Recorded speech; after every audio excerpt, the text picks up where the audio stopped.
tästä ulkopuolelta tältä. Ja tää ei oo mikään hirveen iso. Ja semmonen semisopiva. Eli tässä on meidän hyllyt. Tähän me laitetaan kaikkea. Tässä on niinku paperi, heinää.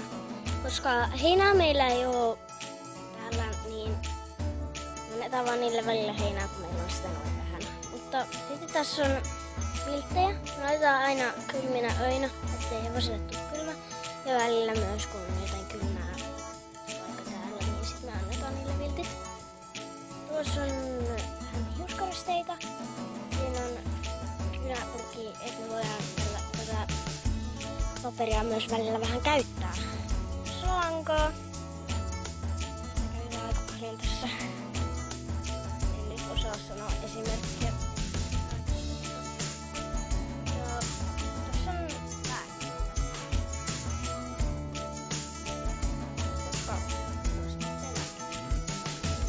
Okei, ehkä aloitetaan täältä. Elikkä täällä puolella on mun ponit. Tuossa on Rietta. Rietta on nyt vähän hiukset eessä. Noin. Rietta on tämmönen poni. Tämmönen poni. Ja sitten tässä on Bruno. Se on ainoa poika meidän tallissa. Mun pitäisi olla enemmän poikahevosia. Tai no, poneja. Kuitenkin tää on poni. Sillä on kauluhuivi ja sateenkaarihiukset. Siirrytään toiselle puolelle. Täällä mulla on Minttu. Se on vielä varsa. Ja se on Heppa eikä poni. Ja tossa on sitten sen äiti, joka on sitten hevonen.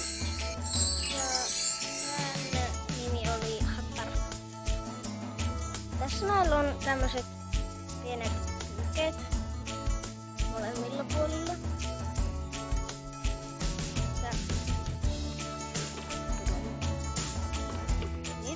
Että me voidaan vaan pyyhkiä niitä, jos ne on vähän märköjä. Nyt mä oon laittanut niille jo tämän päivän ruoat. Elikkä tossa on vettä, joka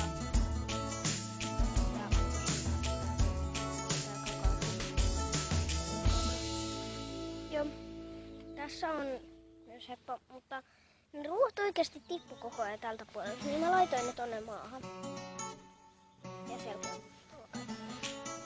Ja sitten mulla on tässä mun kaikki harjat, apuaharjat.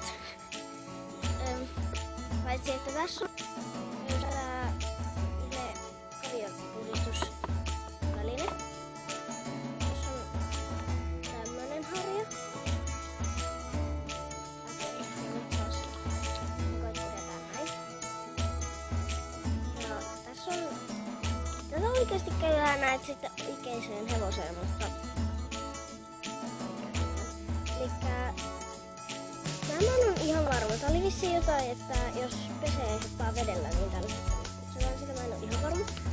Ja täällä on tämmönen harja.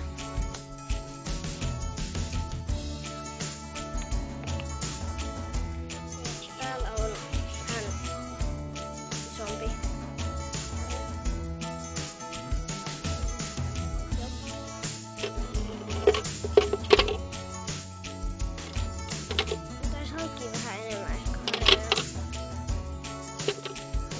Ja sitten mulla kuuluisi olla tässä näin suitset, mutta mä oon nyt laittanut niitä heppojen päälle esim. Rietalla päällä. Ja sitten jollain mun muilla kekkeillä, niin mä en oo tiedä, tarkalleen pysty sanoa missä ne on.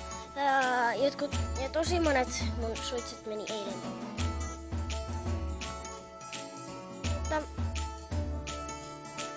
tässä on mun talli. Ei tässä mitään muuta kai sitten ole. Mut joo. Hei hei!